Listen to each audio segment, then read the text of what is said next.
வணக்கம் மக்களே, welcome to சினிபைட்ஸ் Tamil. இன்னைக்கு ஜீப்ரா மூவியோட ரிவ்யூ தான் பார்க்க போறோம். இந்த படம் பாத்தீங்கன்னா ஸ்டார்டிங் ஆகிறப்பவே ஹர்ஷத் மேத்தா மாதிரி இன்னொரு ஸ்கேமர் வந்துட்டு உருவாயிடக்கூடாது அப்படின்னு சொல்லி ஒரு டைலாக்கோட இந்த படத்தை ஸ்டார்ட் பண்ணுவாங்க. ஒரு பரபரப்போடவே பேங்க்ல ஏதோ ஒரு ஸ்கேம் நடந்துருச்சு அப்படின்னு சொல்லிட்டு ஒரு பரபரப்போடவே வந்துட்டு படத்தை ஸ்டார்ட் பண்ணுவாங்க. நம்மளும் வந்துட்டு சரி ஓகே பக்காவா இருக்க போது, பெரிய அளவுல ஏதோ ஸ்கேம் ஸ்டோரியை காட்ட போறாங்க அப்படின்னு சொல்லிட்டு நம்ம உள்ள போனா உள்ள ஸ்டோரி அப்படியே டிஃப்ரெண்டா இருக்கு. ஸ்கேம் நடக்குது, பேங்க்ல இருந்து பணத்தை கொள்ளையடிக்கிறாங்க, திருப்பி அந்த பணத்தை வைக்கிறாங்க, ஒரு விதமான ஸ்கேம் நடக்குது. பட் நம்ம எதிர்பார்த்த அளவுக்கு ஹர்ஷத் மேத்தா அப்படின்னு ஒரு பேர் சொன்னப்ப நம்ம எதிர்பார்த்திருப்போம் இல்லையா, ஒரு பெரிய எதிர்பார்ப்பு உருவாக்கிருக்கும் இல்லையா, அந்த அளவுக்கு இல்லாம ரீசெண்டா ஒரு படம் ஒண்ணு வந்துச்சு இல்லையா, லக்கி பாஸ்கர் அப்படின்னு சொல்லிட்டு துல்கர் சல்மான் நடிச்ச லக்கி பாஸ்கர் படத்துல இருந்த மாதிரியான ஸ்டோரி தான் இங்கேயும் நடந்திருக்கு. ஆனா அவங்க வந்துட்டு ஹர்ஷத் மேத்தா லெவலுக்கு வந்துட்டு பில்டப் கொடுத்தாங்க. சரி ஓகே, படம் நல்லா இருந்துச்சா இல்லையா, அவங்க சொன்ன மாதிரி செய்யல, ஆனா படம் நல்லா இருந்துச்சா இல்லையான்னு கேட்டீங்கன்னா படம் உண்மையிலேயே சூப்பரா இருந்துச்சு. படம் சூப்பரா இருந்துச்சு, ஸ்டோரி சூப்பர், அதுக்கப்புறம் உள்ள இருந்த மற்ற எல்லா விஷயமும் வந்துட்டு சூப்பரா இருந்துச்சு. ஆனா அவங்க ஸ்டார்டிங்ல கொடுத்த பில்டப்க்கு அளவுக்கு இல்லை, அதுதான் ஒரே ஒரு விஷயம்.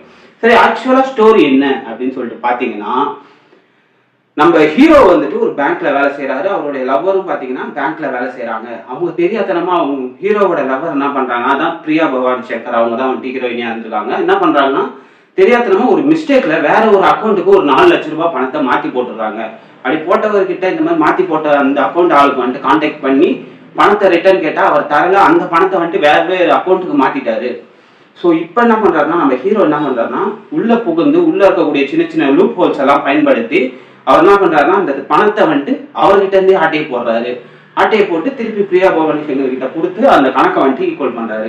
ஆனா இந்த டைம்ல என்ன ஆகுதுன்னா, அந்த தவறி விழுந்துச்சு அந்த 4 லட்சம் ரூபாய் ஒரு அக்கௌண்ட்ல மிஸ்டேக்கா வந்துச்சு இல்லையா, அவர் வந்துட்டு ஒரு பெரிய டான், ஒரு பெரிய இல்லீகல் பிசினஸ் பண்ணக்கூடிய ஆளுக்கு, ஒரு எடுபடியா இருக்கக்கூடிய அவர் ஒரு இல்லீகல் பிசினஸுக்கு ஹெல்ப் பண்ணக்கூடிய ஒரு ஆளா கீழே இருப்பாங்க இல்லையா, அந்த மாதிரியான ஒரு ஆளு.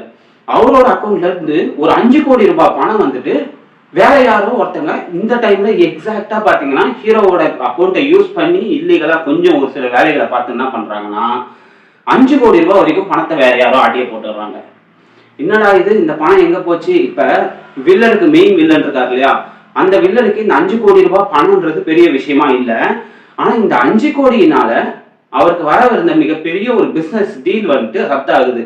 அப்படின்னா என்ன ஆகுதுன்னு பாத்தீங்கன்னா, உன்னால வெறும் இந்த ஒரு 5 கோடி ரூபாய் கூட ஹேண்டில் பண்ண முடியல, உன்னை நம்பி எப்படி ஒரு பெரிய பிசினஸ் டீல் வந்துட்டு தரது கோடி கணக்குல அப்படின்னு சொல்லிட்டு என்ன பண்ணுவாங்கன்னா வில்லனுக்கு மேல இன்னொரு வில்லன் இருக்காரு. அவர் என்ன பண்ணுவாருன்னா பயங்கரமா இன்சல்ட் பண்ணுவாரு வில்லனை. உங்ககிட்ட இருந்து உன்னோட அசிஸ்டன்ட் கிட்ட இருந்து இந்த மாதிரி ஒருத்தன் வந்துட்டு உன் ஆள் கிட்ட இருந்து 5 கோடி அடிச்சிருக்கான், உன்னால அதை கூட வந்துட்டு இது பண்ண முடியலையா, இல்ல நாங்க எல்லாம் உன்னை நம்பி எப்படி பெரிய பிசினஸ் தரதுன்னு சொல்லிட்டு பயங்கரமா அசிங்கப்படுத்துறான். ஸோ வில்லன் வந்துட்டு எந்த அளவுக்கு கோபம் ஆகுறாரு, அவர் ஹீரோவை எப்படி எல்லாம் டார்ச்சர் பண்றாரு, திருப்பி அந்த பணத்தை வாங்கினாரா இல்லையா, உண்மையிலே அந்த பணத்தை அடிச்சது யாரு, ஹீரோவோட பேங்க் அக்கௌண்ட்டை அவரோட ஐடியெல்லாம் யூஸ் பண்ணி வேற யாரோ ஒருத்தங்க அந்த 5 கோடியை வந்துட்டு வில்லனோட அடியாள் கிட்ட இருந்து அடிச்சிருப்பாங்க. அப்ப இந்த விஷயம் எல்லாம் என்ன நடந்துச்சு, இவங்களுக்குள்ள ஒரு நிஜத்துல அந்த பணத்தை அடிச்சது யாரு, அதுக்கப்புறம் வந்துட்டு ஹீரோ எப்படி அந்த பிரச்சனையில இருந்து வெளியில வந்தாரு, கிட்டத்தட்ட அவரோட வாழ்வா சால்வா அப்படின்னு சொல்ற அளவுக்கு ரொம்ப வந்துட்டு வில்லன் வந்துட்டு இவருக்கு டார்ச்சர் கொடுப்பாரு அந்த 5 கோடி ரூபாய் பணத்துக்காக. ஏன்னா அந்த பணத்தை ரிட்டர்ன் வாங்கினாதான் போயிட்டு பிசினஸ் டீலை வந்துட்டு இது பண்ண முடியும். நீ போய் அந்த 5 கோடி ரூபாய் எப்படியாவது அவங்கிட்ட இருந்து நீ அந்த பணத்தை திரும்பி வாங்கிட்டு வா, அப்பதான் உனக்கு பிசினஸ் டீல் தருவான் அப்படின்னு சொல்லிட்டு வில்லனுக்கு வேற ஒருத்தவங்க ப்ரெஷர் கொடுப்பாங்க.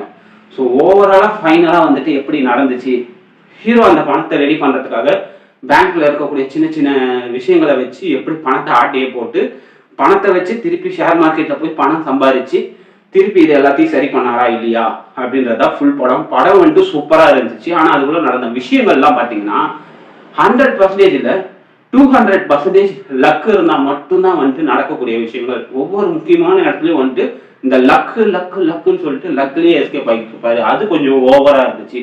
பட் ஓவராலா படம் சூப்பரா இருந்துச்சு. நீங்க வந்துட்டு ஹர்ஷத் மேத்தா கூட லிங்க் பண்ணீங்க இல்லையா படத்தை ஸ்டார்ட் பண்ணப்ப, அதுதான் கொஞ்சம் வந்துட்டு பயங்கர எதிர்பார்ப்பை உருவாக்கிடுச்சு. ஆனா அந்த படம் வந்துட்டு யாருக்கு எந்த படத்தோட ஒரு லிங்க் இருக்கும் அப்படின்னு பாத்தீங்கன்னா, நீங்க இந்த லக்கி பாஸ்கர் அப்படின்னு சொல்லக்கூடிய படத்தோட ஒரு லிங்க் இருந்துச்சு. ஓவராலா படம் எப்படி இருந்துச்சுன்னா சூப்பரா இருந்துச்சு. வீக்கெண்ட்ல வந்துட்டு என்ன பண்ணாங்கன்னா ஃபேமிலியோட இந்த படத்துக்கு போய் பார்க்கலாம். நிஜத்திலேயே படம் சூப்பரா இருக்கு. ஸோ இந்த வீடியோ உங்களுக்கு பிடிச்சிருந்தா வீடியோக்கு ஒரு லைக் போட்டு மறக்காம நம்ம சேனலை சப்ஸ்கிரைப் பண்ணிக்கோங்க.